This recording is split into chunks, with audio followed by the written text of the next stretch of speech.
Hare Nama Hare Nama eva kevalam Kalo nasteva nasteva nasteva gatiranyata Hare Nama Hare Nama eva kevalam Kalo nasteva nasteva nasteva gatiranyata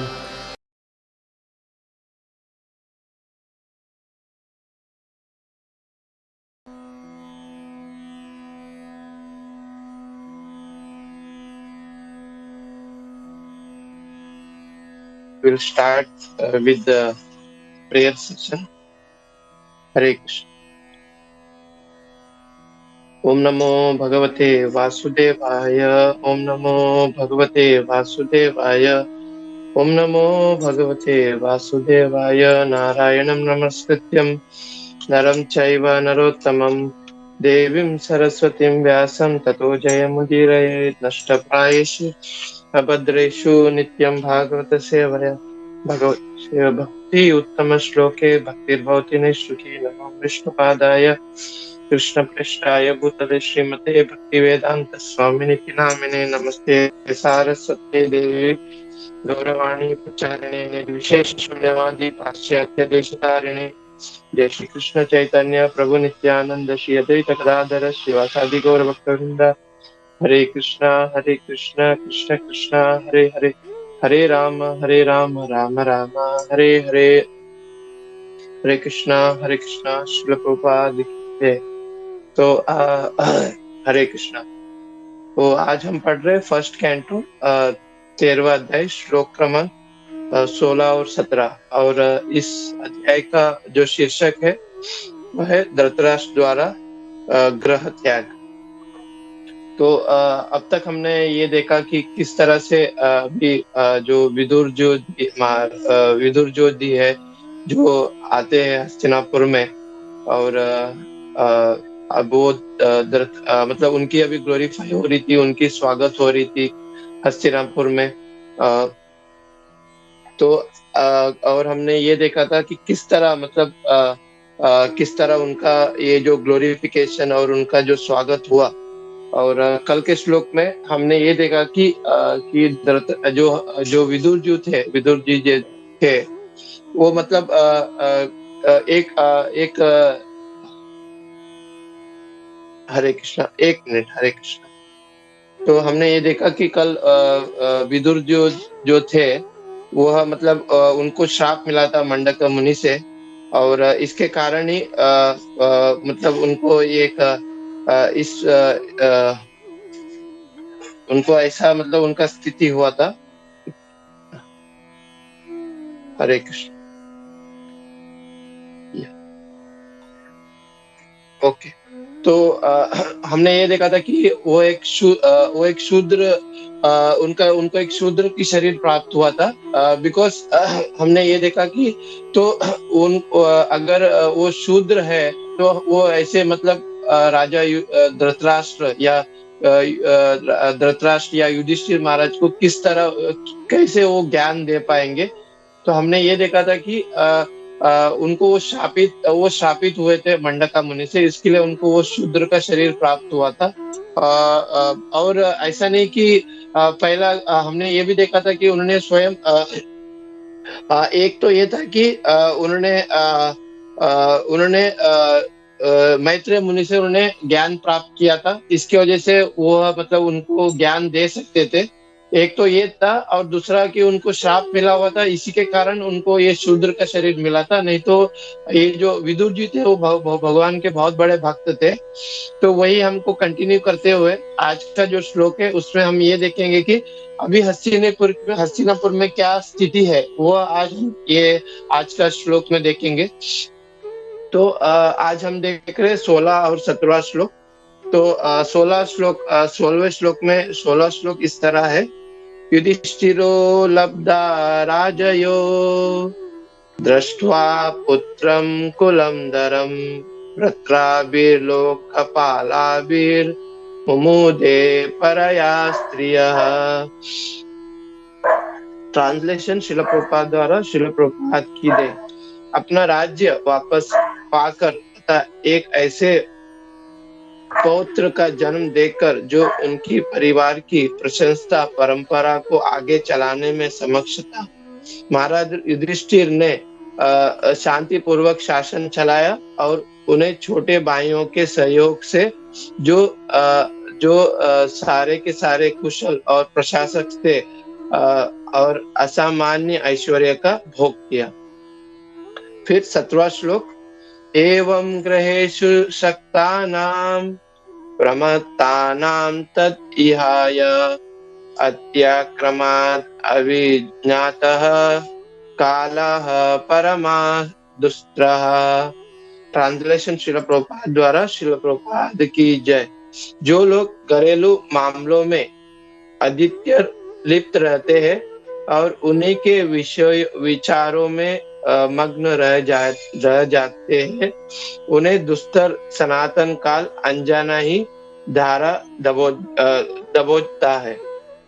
तो आज के श्लोक में हम ये देख रहे हैं कि हस्तिनापुर में अभी क्या स्थिति है कि जो हम प्रभुपाद जी के परपट में 16वें श्लोक के परपट में प्रभुपाद जी हमें बताते हैं कि ये जो कुछ हुआ, हालांकि राजा युधिष्ठिर महाराज और अर्जुन जो थे उनको मतलब ये कुरुक्षेत्र का युद्ध मतलब नहीं चाहते थे वो, पर ये सब भगवान की एक प्लान था। मतलब किस तरह हम देखते हैं ना कि हम हमेशा कुछ ना कुछ प्लान करते हैं, बट हमारा प्लान में और भगवान का प्लान में बहुत अंतर होता है। भगवान को सब कुछ पता होता है, भूत वर्तमान और भविष्य।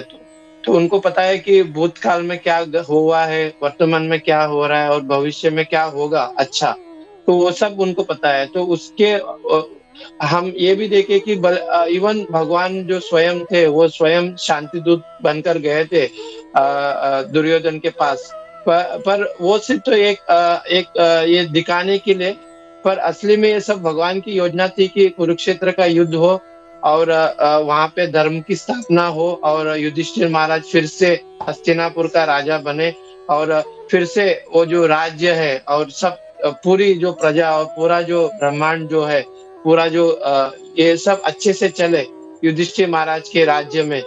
युधिष्ठिर महाराज राजा बनकर उनकी जो राज्य में सब कुछ अच्छा से चले, तो यही भगवान का प्लान था। और जो दुष्ट जो है उनका संहार हो। हम हमेशा भगवद गीता में यही देखते कि भगवान क्यों आते हैं कि दुष्टों का संहार करने और अपने जो भक्त है उनका भक्त को बचाने के लिए आते हैं और जो धर्म का सिद्धांत है उसको स्थापना करने के लिए आते हैं। तो प्रभुपाद जी हमें अपने परपट में ये समझाते हैं कि ये सब भगवान का प्लान था। और उसके बाद भी जैसे कि युधिष्ठिर महाराज, जैसे कि कुरुक्षेत्र का युद्ध हुआ, सारे लोग अपना देह त्याग चुके थे और इवन अश्वत्थामा के कारण उन्होंने अपने जो पांचों पांडव के जो 5 बेटे हैं उसको भी उन्होंने उनका वध कर दिया अश्वत्थामा ने। तो उसके बाद ये जो परीक्षित महाराज जो उत्तरा के गर्भ से परीक्षित महाराज का जन्म हुआ, और हमने ये देखा कि जब हमने ये जो लेसन जो कवर किया था कि जब परीक्षित महाराज का जन्म हुआ तो जो ब्राह्मण जो थे वहां ने बहुत अच्छा बताया परीक्षित महाराज के लिए कि आगे जाके बहुत ऐसा राजा बनेगा।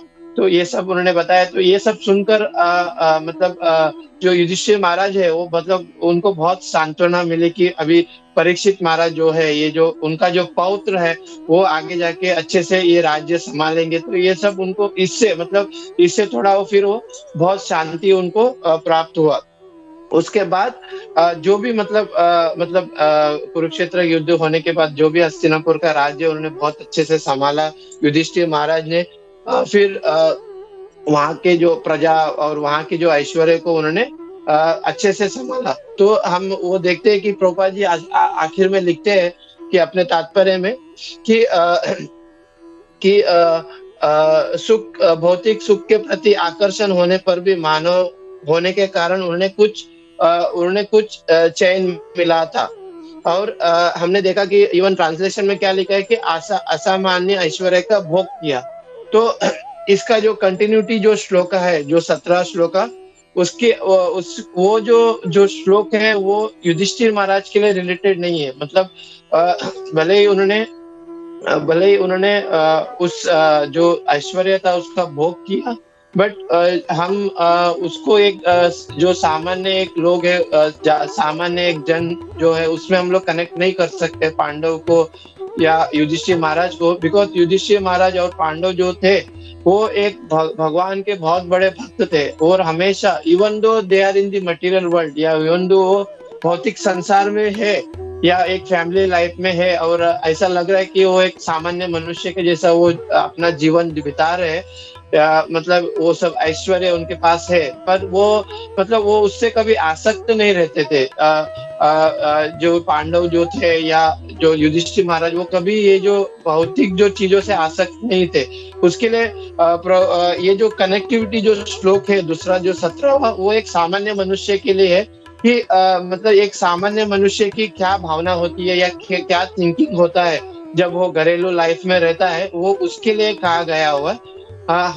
एक ऐसा एक कथा भी आती है कि एक बार नारद मुनि पूरा विश्व में, मतलब उनको ये देखना था कि मतलब पूरे विश्व में सबसे बड़ा भक्त कौन है भगवान का। तो पूरा विश्व भ्रमण करते हैं। पूरा विश्व भ्रमण करने के बाद जब वो पांडव के पास आते हैं, तो पांडव जो थे वो बहुत कॉन्फिडेंशियल वहां पे डिस्कशन करते रहते हैं, कुछ अपने राज्य के बारे में, और कुछ बहुत मतलब कॉन्फिडेंशियल डिस्कशन चलता रहता है। तो नारद मुनि उनके पास जाते हैं और वो पूछते हैं कि क्या आप लोग मतलब क्या डिस्कशन कर रहे हैं। तो पांडव आपस में ये बोल रहे हैं कि अभी भगवान हस्तिनापुर से चले जा चुके हैं, अपने राज्य में चले जा चुके हैं। तो हम ये डिस्कस कर रहे हैं कि हम किस तरह भी भगवान का दर्शन वापस प्राप्त कर सके। तो हमारा ये डिस्कशन चल रहा था। तो तभी नारद मुनि को पता चला कि आपसे मतलब आप लोग से बड़ा भक्त इस दुनिया में कोई नहीं है। तो ऐसा डिस्कशन वो लोग कर रहे थे पांडव जो थे। उसमें भी ऐसा डिस्कशन हो रहा था कि जैसे कि देखिए अर्जुन जो थे कितने बड़े भक्त हैं। तो अर्जुन खड़े होके बोलते कि मैं तो एक साधारण भक्त हूँ, मैं कोई बहुत बड़ा भक्त नहीं हूँ। जो वृष्णीय वंश जो है, जो भगवान अभी वहां पे गए अपने घर पे जो गए, तो वहां के लोग हैं वो बहुत बड़े भक्त हैं, मैं तो एक साधारण भक्त हूँ। तो इस तरह से वो लोग डिस्कस कर रहे थे। तो नारद मुनि वहां पे कहे पांडव को कि आप ही सबसे बड़े भगवान कृष्ण के भक्त हो। तो ये जो श्लोक है इसमें भले ही वो भोग करने का जो सेंटेंस वहां पे आया हुआ है, बट वो लोग मतलब एक नॉर्मल इंसान के जैसे नहीं थे, वो हमेशा भगवान के भक्त थे। तो ये जो दूसरा श्लोक है 17वां श्लोक, उसमें बताया गया है कि जो सामान्य जो घरेलू लोग रहते हैं वो किस तरह उनकी क्या सोच रहती है और किस तरह वो अपना लाइफ गुजारते हैं। तो प्रभुपाद जी अपने पर्पट में, ये पर्पट भी बहुत सुंदर पर्पट है और बहुत बड़ा तात्पर्य प्रभुपाद जी ने लिखा हुआ है। तो इसमें प्रभुपाद जी समझाते हैं कि जब कोई सामान्य इंसान कोई जब सोचता है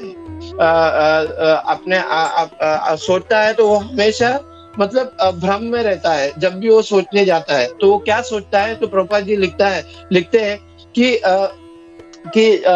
एक जो सामान्य व्यक्ति हो रहता है वह ये सोचता है कि ये जो जगह है ये मेरा है, इससे मैं शायद खुश हो जाऊंगा, या अगर मेरे पास बहुत सारे दौलत आ गया या बहुत सारे धन मुझे मिल गया तो इससे मैं सुखी मतलब मैं बहुत खुशी हो जाऊंगा।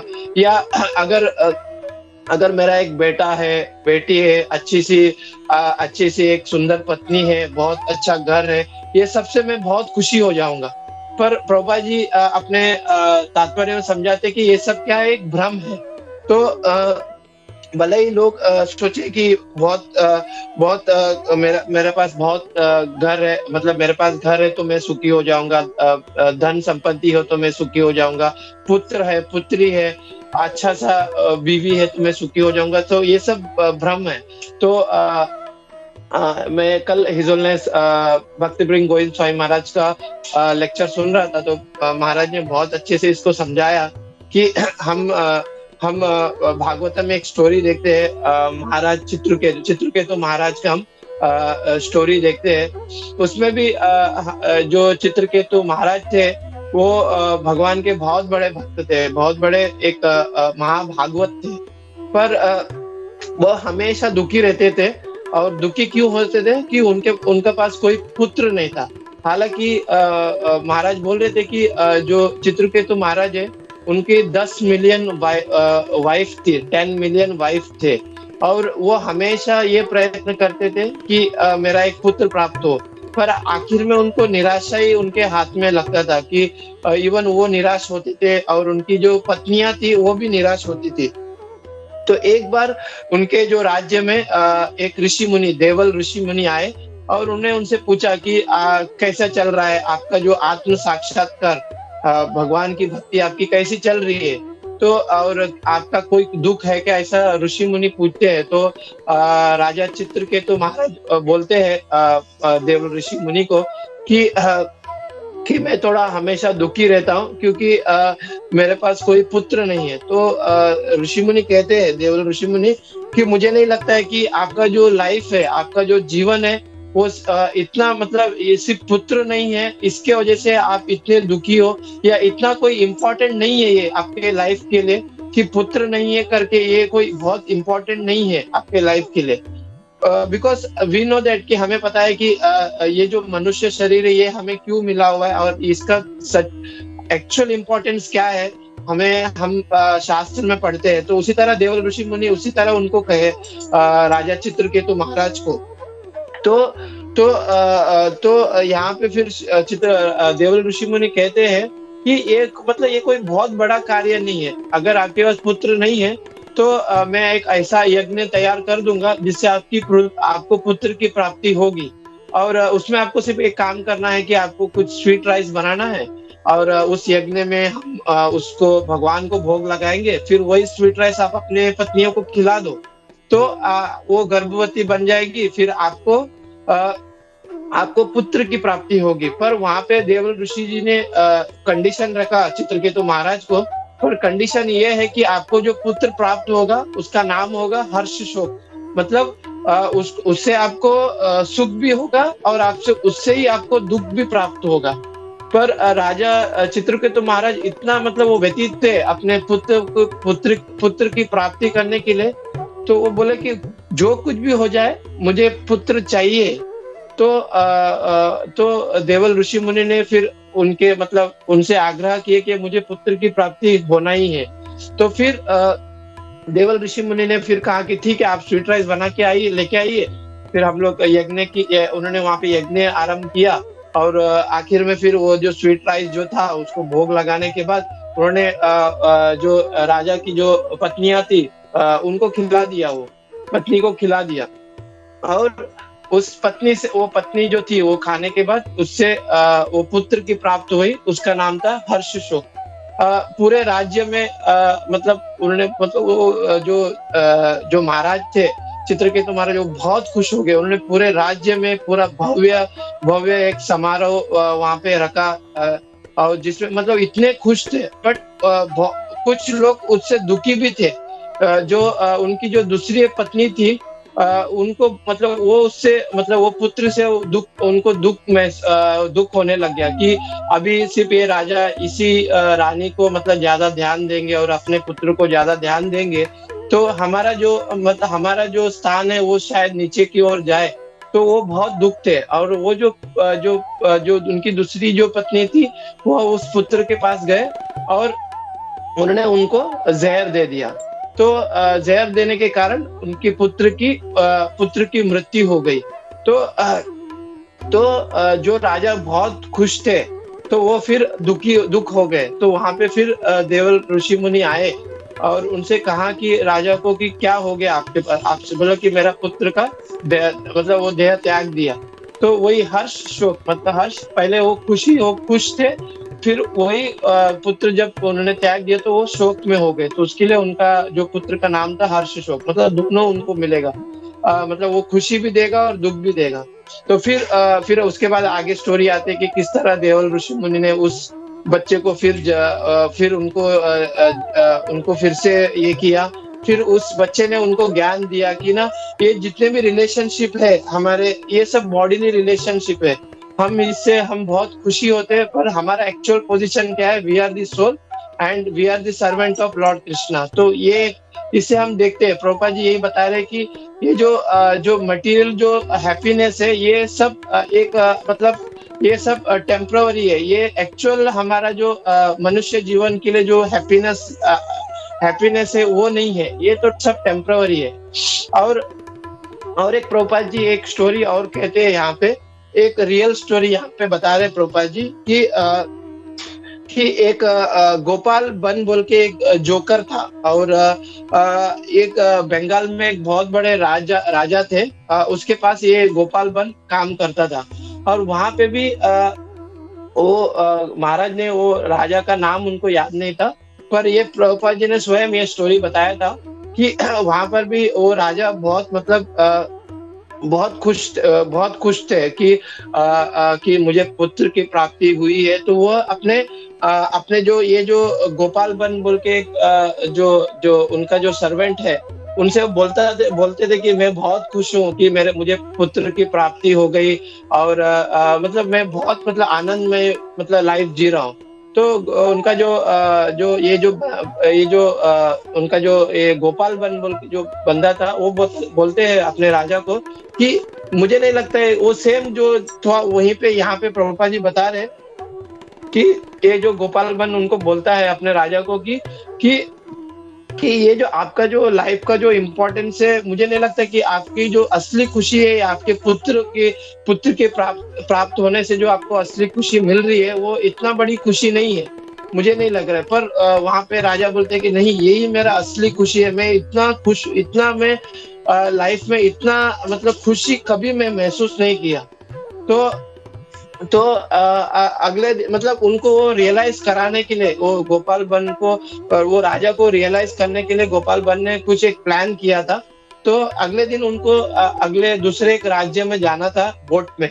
और तो जैसे ही अगले दिन सुबह हुई, तो ये जो राजा था ये मतलब बहुत मतलब काफी समय तक सोया था।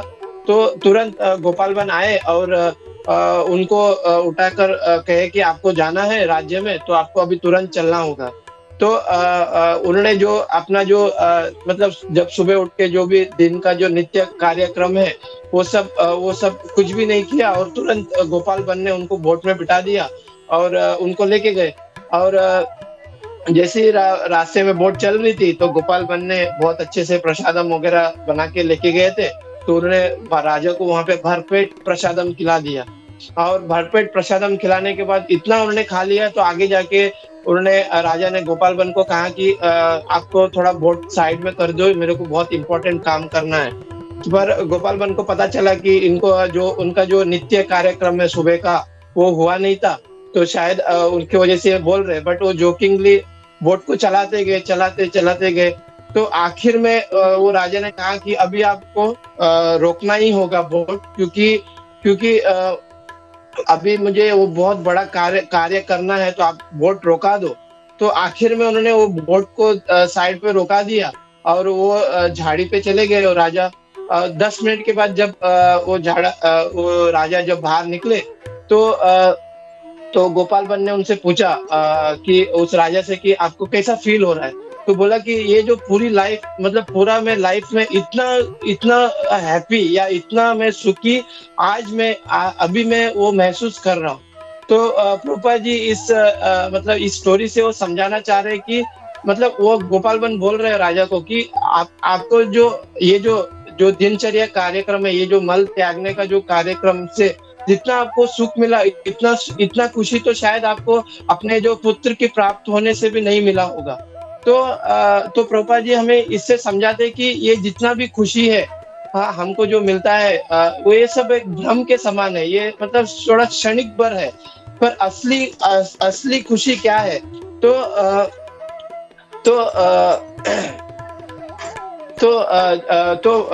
महाराज हिज भक्ति गोविंद स्वामी महाराज बताते हैं कि भले ही हमारे पास 1 लाख पुत्र हो, या भले ही हमारे पास बहुत सारे दौलत या बहुत सारे ऐश्वर्य हमारे पास हो, या भले ही हमें मतलब बहुत लोगों के बीच में बहुत मान सम्मान मिलता रहे, पर एक बार ये शरीर छोड़ दिया तो ये फिर से नहीं मिलेगा हमें।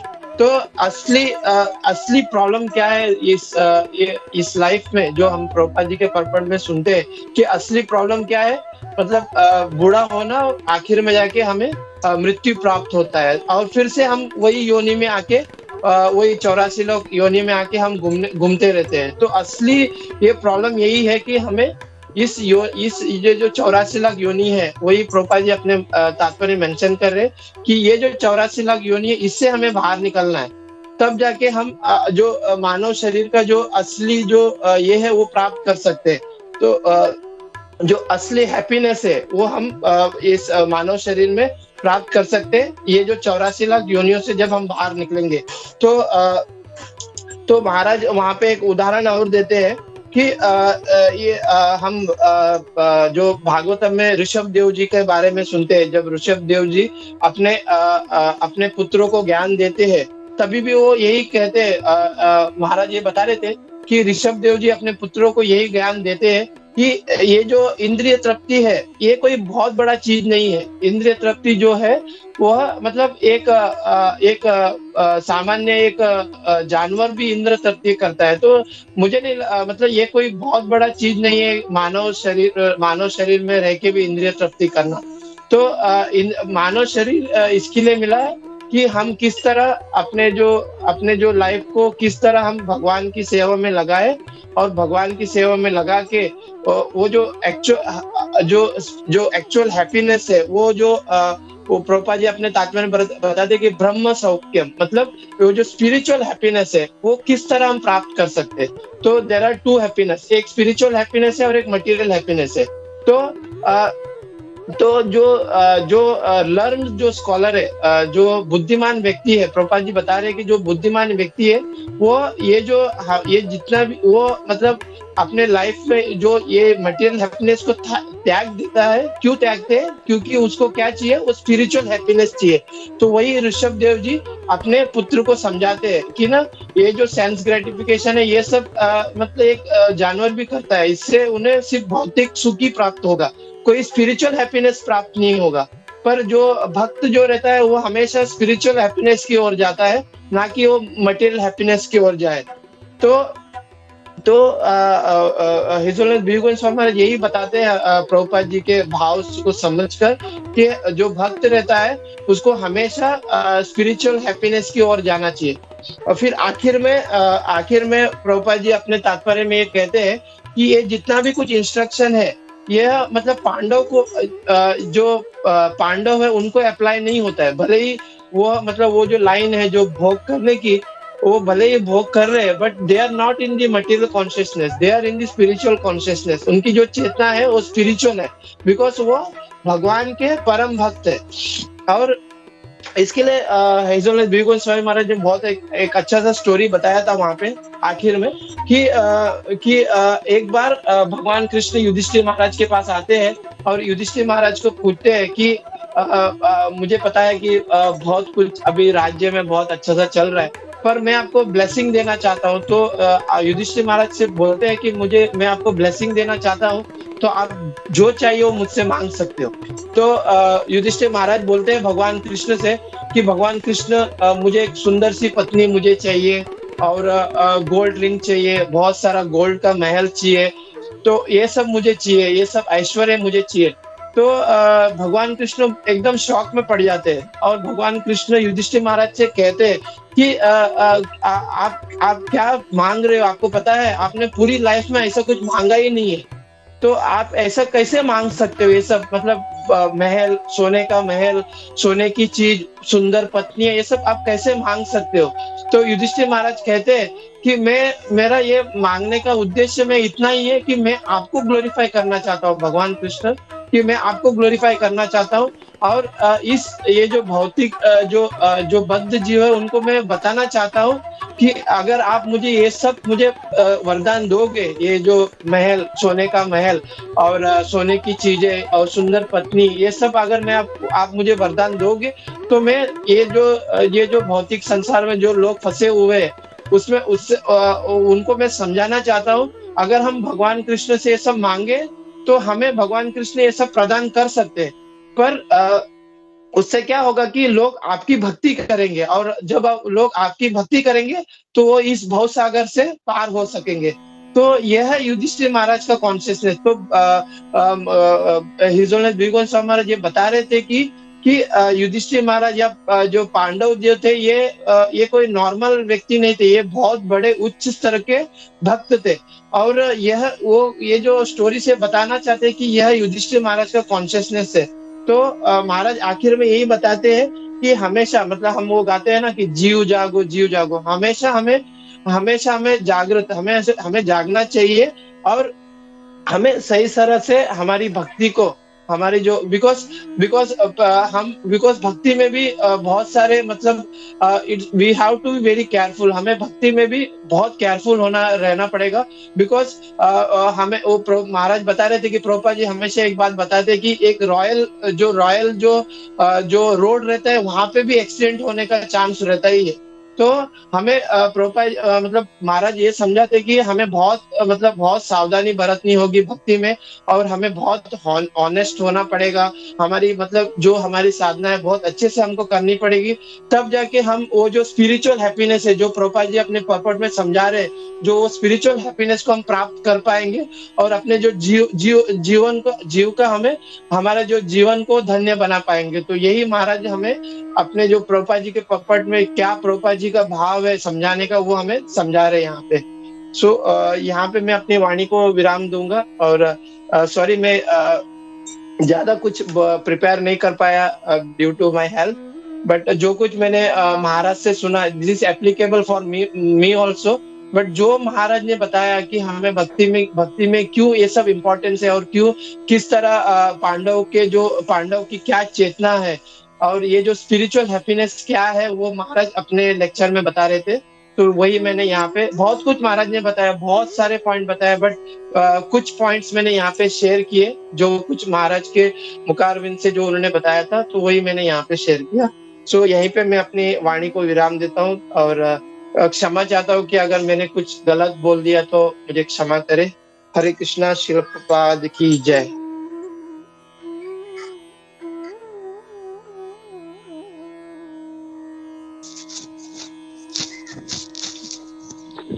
हरे Krishna Sarvadev Prabhu. First of all thank you प्रभु।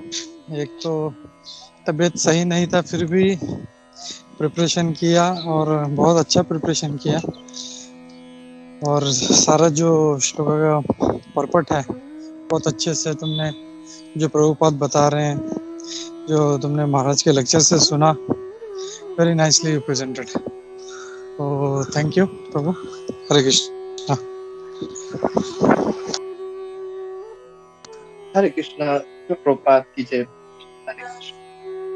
हरे कृष्णा सरदेव प्रभु, जय जय, थैंक यू सो मच। और एक जस्ट याद आया, जैसे आप बता रहे थे भोग के बारे में, तो पुंडरीक विद्यानिधि, तो जब गदाधर पंडित पहली बार उनको देखते हैं, तो वो भी सोचते हैं कि ये कैसा वैष्णव है, उनको चामर कर रहे हैं, वो मतलब पान चबा रहे हैं, और बहुत ही उनको एक गलत उनका ये हो जाता है, उनका इम्प्रेशन, क्योंकि उनके बारे में बहुत कुछ सुना रहता है, वो बहुत बड़े भक्त है। लेकिन बट देन जब वो क्या करते हैं, जब वो पूतना का जो कथा उनके सामने बोलते हैं, तभी वो एकदम भाव विभोर होके एकदम जमीन पे ये हो जाते हैं, मतलब भगवान के कितने दयालु है ये, जब वो उस कथा से जब वो सुनना शुरू करते। तो इसलिए हमको भी पता चलता है कि स्पिरिचुअल लाइफ मतलब ऐसा नहीं कि हम लोगों को पॉवर्टी में जीना है। कभी कभी हमको लगता है कि स्पिरिचुअल लाइफ मतलब सब छोड़ना है, और we have to live like एकदम कुछ भी नहीं हमारे पास, और तब भगवान हमसे खुश होते हैं। ऐसा कुछ नहीं है। अगर भगवान हमको ऐश्वर्य दे रहे हैं, that means we are qualified for that ऐश्वर्य, और वो ऐश्वर्य हम भगवान के सेवा में कैसे लगाते हैं, दैट इज वेरी इंपॉर्टेंट। एक बार प्रभुपाद को एक भक्त आके बोलते हैं कि प्रभुपाद वहां पे एक सन्यासी है, वो पैसे को हाथ भी नहीं लगाता, वो बोलते माया है। प्रभुपाद सेड हम लोग ऐसे नहीं है, आप जितना $1 मिलियन है मेरे सामने लाओ, चाहे तो मैं उसके सामने फोटो निकालूंगा मेरे सामने रख के। वाई? बिकॉज वी नो हम ये पैसे से क्या करने वाले हैं। तो थैंक यू प्रभु। तो यही हमको याद रखना है, डोंट थिंक कि स्पिरिचुअल लाइफ मतलब हमको सब छोड़ के एकदम एकदम दीन दीन जैसे कुछ भी नहीं, ऐसा नहीं। We can use everything in Krishna service, and सब कृष्णा का ही है। तो ये मतलब महाराज के लेक्चर से यही मतलब आपने समझाया हमको बहुत अच्छी तरह से। Thank you so much. Hare Krishna, दंडवत। Hare Krishna. Thank you Suraj Madhav Prabhu for wonderful point आपने यहाँ पे ऐड किया Prabhu. Thank you so much. Hare Krishna. Hare Krishna Suraj Madhav Prabhu ji, दंडवत प्रणाम प्रभु जी। बहुत बढ़िया लेक्चर, आपने एग्जांपल्स बहुत अच्छे दिए थे। मतलब आदमी इस पे अपने घरेलू इसमें अटक जाने के बाद फिर वो कृष्णा को कैसे भूल सकते करके अपने एग्जांपल्स बहुत अच्छे दिए थे। और सुख क्या है, सुख की परिभाषा क्या है, वो भी अपने अच्छी तरह से बताया प्रभु जी। अभी एक्चुअली जब ये सूरज माधव प्रभु जी बोल रहे थे तो मतलब एग्जैक्टली वही बीच में मतलब मैंने कहा था कि वो एक बार प्रभुपाद जी ने वो बोला था कि सब कुछ छोड़ना नहीं है, अकिंचन रहना है। तो अकिंचन रहना मतलब पूरा कंगाल होना नहीं है, लेकिन अपना पास जो भी है वो कृष्ण का है और कृष्ण के वजह से हमारे पास है। And we are just simply servant of Krishna, and we are using that whatever money or whatever wealth we have for Krishna's purpose or for only his service। तो वो एंगल से अगर लेंगे तो भी हम लोग बोल सकते हैं कि हम लोग अकिंचन है करके। प्रभु जी मेरा एक्चुअली एक सवाल था, अभी वो पूछूं क्या मैं, या हम लोग शाम के इसमें ले लेंगे प्रभु जी?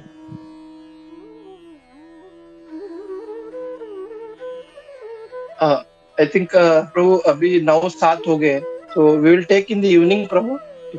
गोपी मनोहर प्रभु, everybody will be there। ले लो प्रभु अभी। हाँ ओके प्रभु। सर्वदेव प्रभु ले लो अभी। हाँ या प्रभु, यस समीर।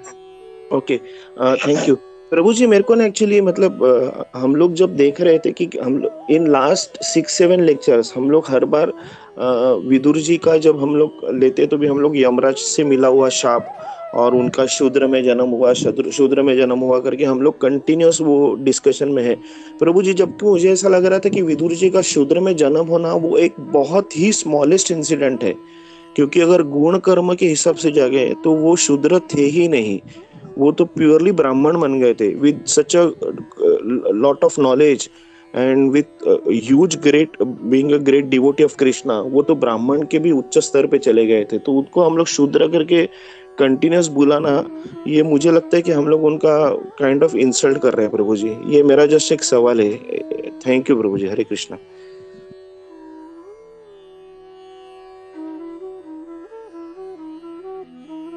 हरे कृष्णा प्रभु जी। या एक्चुअली प्रभु मैं वही एक्चुअली जब क्लास जब शुरू था तो मैं ये सोचा था कि हम लोग ने जो अभी पढ़ रहे हैं प्रभु कि how we can connect this all this shloka. तो प्रभुपाद जी ने वो जो इसके जो पहले जो कल का जो श्लोक था उसमें बहुत क्लियरली मेंशन किया था कि उन्होंने 2 रीजन बताया। Today I read full that तात्पर्य फिर से कि ना प्रभुपाद जी ने वहां पे 2 रीजन बताए कि बिकॉज ऑफ युधिष्ठिर महाराज और मतलब युधिष्ठिर महाराज और धृतराष्ट्र वो इतने बड़े विद्वान थे, तो how he can give this all the spiritual knowledge to him. तो वो वर्ड उधर प्रभुपाद जी ने यूज किया वहां पे कि ना क्यों मतलब हम या because we can't say all this thing कि वो शूद्र थे, बट फॉर दिस मतलब ये जो लय जो चल रहा है कि अभी मेन जो इस अध्याय का जो मेन जो भाग है बोलते हैं ये तो अभी हम लोग ट्रेलर देख रहे थे, बट जो मेन इंसिडेंट जो है वो कल के श्लोक से स्टार्ट होगा प्रभु, जहाँ पे विदुर जी जो है धृतराष्ट्र को ज्ञान दे देंगे अभी से कल से। सो हाउ मतलब वो मतलब व्हाट इज इस लेवल, वो यहाँ पे प्रभुपाद जी ने अपने तात्पर्य में कल के तात्पर्य में क्लियर कर दिया। भले ही वो शूद्र जो हम नहीं बोलना चाहिए, बट वो उन्होंने प्रभुपाद जी ने वहां पे कल क्लियर कर दिया because he took the all the जो ज्ञान जो था वो अपने मुनियों से उन्होंने ज्ञान लिया। Then he already in the stage of Yamraj के पद में रहकर यमराज का जो क्या है पद कि वो हमेशा दूसरों को बताए, मतलब why this all the problems come. तो उनका वो स्टेज है, but he don't have time to, मतलब ये जो पनिशमेंट करने के लिए उनके पास टाइम ही नहीं है, तो उसके लिए वो सब ज्ञान नहीं दे पा रहे थे। Now he got the time, मतलब अभी विदुर जी के इसमें आकर, मतलब उनको अभी अभी टाइम है, मतलब अभी उनको सही प्लेटफॉर्म मिला कि वो अभी ज्ञान दे। तो now tomorrow onwards we will see this thing. तो वो प्रभुपाद जी ने अपने पर्पट में क्लियर कर दिया था प्रभु, कि वाई ही, मतलब उन्हें वो जो उनका जो लाइफ है उसके बारे में प्रभु। यस गोपी मन प्रभु जी, हरे कृष्णा। या हरे कृष्णा। यहाँ पे मैं ये ऐड करना चाह रहा था कि उनको विदुर जी को शूद्र बुलाते, it is not for insulting him, but also I think Prabhupada ये एस्पेक्ट हम लोग को क्लियर करना चाहते हैं कि नॉलेज जो है ऐसा नहीं है सिर्फ ओनली ब्राह्मण कैन गिव। खाली ये ब्राह्मणों का हेरिटेज नहीं है कि खाली नॉलेज वही दे सकते हैं। तो आई थिंक दैट्स व्हाई बीच बीच में प्रभुपाद जी इज कॉलिंग शूद्र। So it is not for insulting, but हम लोग भी फंडा क्लियर रहे कि नॉलेज कैन बी और गुरु कैन बी एनीबॉडी। जैसे हमने लास्ट इसमें देखा कि गुरु का जो क्वालिटी, जो सूरत माधव प्रभु ने लेक्चर दिया था, जो श्लोका लिया था, तो उसमें यही था कि गुरु कैन बी एनीबॉडी। और वो श्लोका भी कोट किया था ना, किबो विप्र किबो न्यासी शूद्र केने नाय श्रवणादि चित्ते करिए उदय। तो वही है कि मतलब knowledge can be taken from anybody. तो ये है, it is not for insulting Vidur ji. Hare Krishna. Thank you Prabhu ji, Hare Krishna. Prabhu ji मेरा पॉइंट मतलब इन वन सेंस वाज कि हम लोग देखते हैं कि जैसे कि कृष्णा ने जो बोला कि गुण कर्म से हम लोग किसी का वर्ण डिसाइड कर लेते हैं। तो गुण कर्म से हिसाब से तो विदुर कभी के शूद्र को ट्रांसेंड करके ब्राह्मण के लेवल पे गए थे, प्योर वैष्णव बन गए थे प्रभु जी। तो हम लोग फिर मतलब अगर देखेंगे तो सिर्फ लास्ट श्लोक में प्रभुपाद जी ने उनके जो पर्पट के हिसाब से बताया था कि वो शूद्र थे, क्योंकि उनको मंडक मुनि से ये मिला था, शाप मिला था। बट अदरवाइज उनके बारे में इतना हर हम लोग लेक्चर में, हर इसमें लास्ट 7-8 लेक्चर से हम लोग देख रहे हैं कि we are only talking about that और we are mentioning that again and again, जबकि प्रभुपाद जी ने इतने बार मेंशन किया नहीं है उनके बारे में। तो ऐसा मुझे लग रहा था प्रभु जी। हरे कृष्णा। अच्छा, योर पॉइंट इज कि हम लोग जब प्रेजेंट करते हैं तब वो शूद्र नहीं बुलाना चाहिए। यस प्रभु जी। या ओके, नोटेड प्रभु, ऐसा है। बट वही है, आई थिंक मैं इसमें वही है कि या वी कैन टेक दैट कि मतलब we will not call him Shudra, because वो भी एक महात्मा है और he is a great devotee of Lord. तो या okay, can not call him Shudra. या मतलब प्रभुपाद जी करते हैं उनको, तो that is okay, we are not supposed to do that. Hare Krishna. Hare Krishna Prabhu ji, thank you.